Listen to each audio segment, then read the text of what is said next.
All right, good morning, everybody. Diego here. Haven't done a video of such sort for years now, maybe like over a year. I used to do all these how-to videos on the LiveWire. If you guys go to the YouTube page that I have, I'll link it up. You can see a bunch of how-tos on the LiveWire, from installing accessories to a bunch of other stuff that I used to do. But now there's a lot of people doing them, so I'll leave it up to the next gen of guys to kind of show you guys the tricks on the LiveWire. But here I am doing another video for you guys. I'm going to try to do a get to know your Del Mar. I know that you're waiting for one, have one on order. Some of you are kind of on the edge, but I want to show you a little bit of the user interface right now, the UI, the user experience you get on the display of the Del Mar. So let me see if I can flip this camera around for you guys and get you guys some nice views of the UI.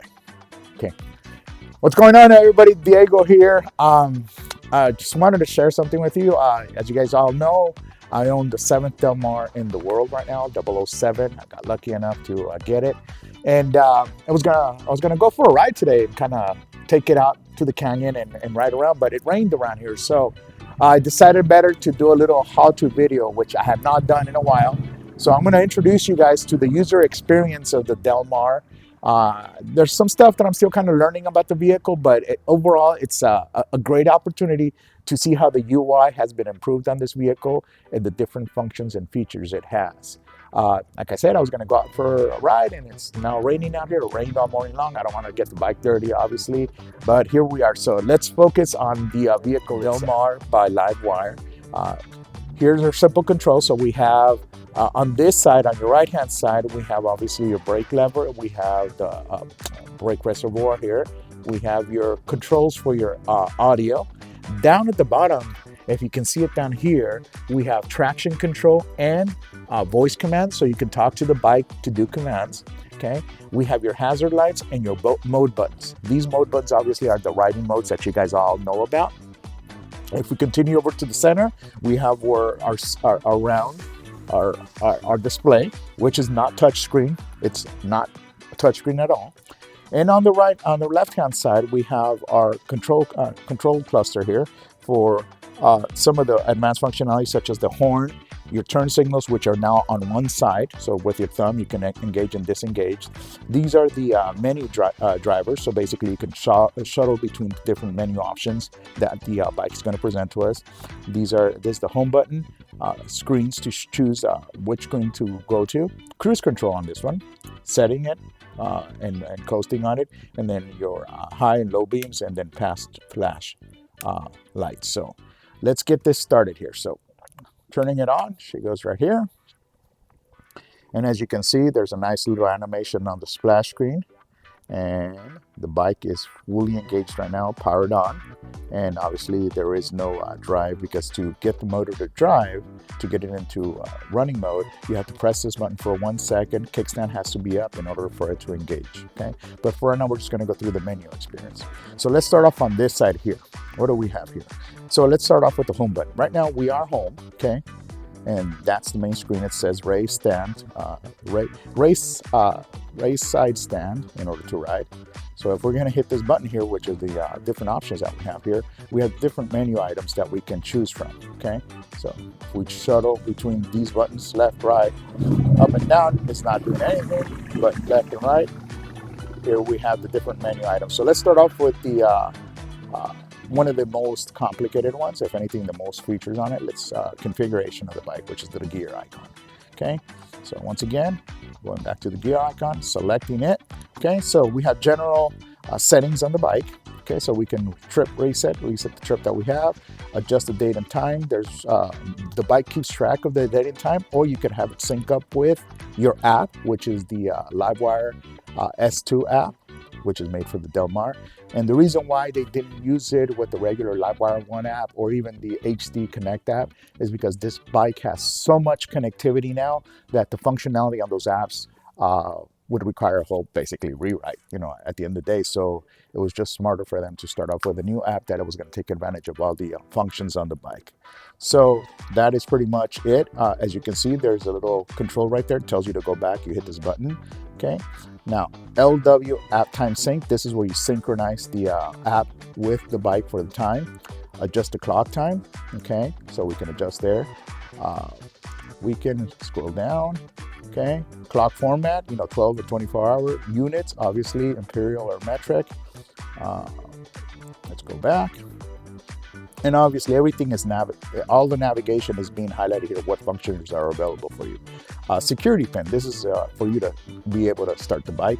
You can set up the security pin. The display language, obviously this bike is going to be sold worldwide. So as I can see, it's English, some sort of Arabic, Korean, Japanese, Dansk, Netherlands, Sumaden, French, Dutch. So there's multiple languages here, so we know where they're going with that. So it's going to be homologated in multiple countries around the world. Going back to the settings here. So going back to general, we have display language and then target range percent. So this is something that is new on this bike that the LiveWire doesn't have. We can choose how much of the bike is going to get charged overnight. So in this case, I have it at 100%. I'm just, but regular recommended best practice is to always have the bike at 90 or 80% if you're not going to be using the full range. I mean, you don't want to hit 100% all the time. I've been doing this on my Tesla for years now, and I got a Tesla with 250,000 miles, and battery's still doing relatively good for its age, older technology. So you can choose how much percentage overnight, and it will automatically block off that region so it doesn't hit that 100%. So in this case, I have it 100%. So right now, 100% of the bike is charged, 113 riding miles. Remember, this changes depending on how you throttle the bike. So if I've been throttling the bike hard, this is going to be a lot lower. So let's go back. Okay, ride customizations. So ride modes. So these are the typical ride modes that you get to see on the bike by hitting the mode button, which is found over here.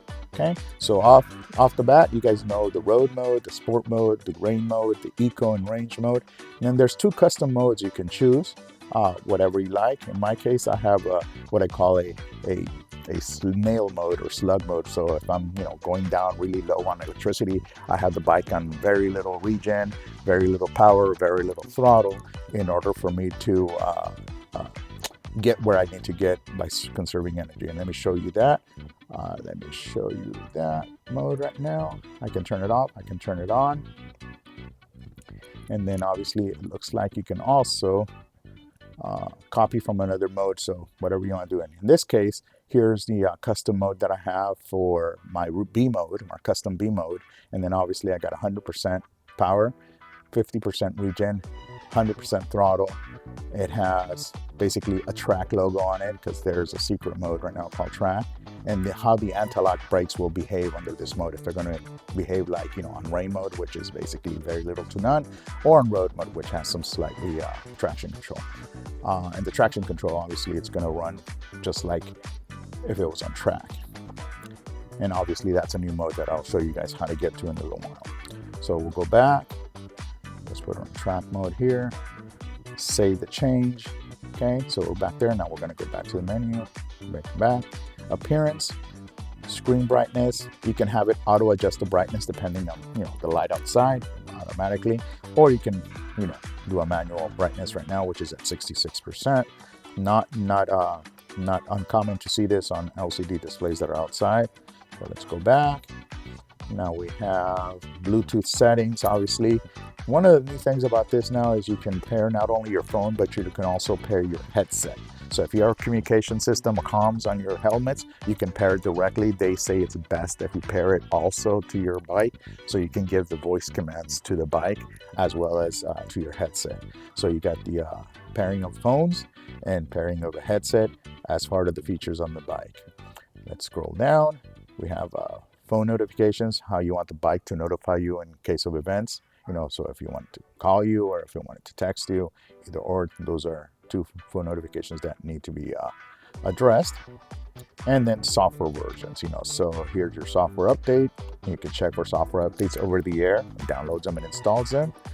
From what I understood, there's two types of software updates. There's these, and then there's also factory installed software updates that you can do.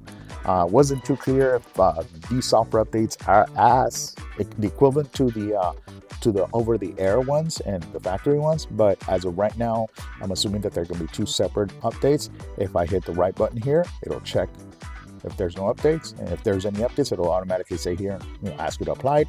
There's also a USB-C port down here where you can plug in a USB-C flash drive, and you can also update the bike manually by downloading software and doing it here. And obviously this port also charges your cell phone once you're riding on it. Okay, so let's go back. Some legal stuff, different licensing that they have right now that they're using inside the software that they have to kind of show the general public, and then software information, the version of the software that the bike currently is running. And obviously as time goes by, new builds are going to come out. They'll start probably posting more information about the build, what it has, what it doesn't have, what it's gotten fixed. So let's head back. We're in software, go back to settings. Let's go back to settings here. Okay, Bluetooth, phone notifications, and software. So now let's back to the main menu again. Let's go to the home button. Obviously that's the one you saw when we first started the bike, and this is right now, this is pretty cool. Once I have my phone paired with this and I've set up a trip on my LiveWire Del Mar app, it will display the turn-by-turn and a map of my trip here. So I don't have to have a phone here next to me looking at the turn-by-turn pictures or images that the phone's going to be giving. It's all going to be translated here through the Del Mar app, so you shouldn't have to go through another app. As soon as that's paired, it'll show it to you. I'll show you guys how the app works in another video once I get this one done. Item button, we go to our multimedia functionality menu here. So right now there is no device paired, but as soon as I have a device paired, I'm able to set my music settings. So I'll go to the next track, previous track. I can lower and raise volume and all that different stuff that is there. Next function is a motorcycle function, and basically tells you how the bike is doing right now. So the bike comes with TPMS. For those of you who don't know what TPMS, basically it's the tire pressure monitoring system. It tells you real time what the PSIs or bars could be on the bike, depending on how you have the bike configured, and signal strength for the cellular connectivity, and the battery voltage on the 12-volt battery right now. So it looks like it's giving 14.3 volts. Higher than 12, but it is what it is. So, and the only option that we have here is to select, okay, I like it, diagnostics, and it's running quick diagnostics on the bike. See if everything looks okay, feels okay. It runs and it tells you what's going on. There's some sort of notification on BCM, and it gives you a code. So these are the codes that obviously LiveWire will know about, and they can diagnose remotely, or if you have to take it into service center.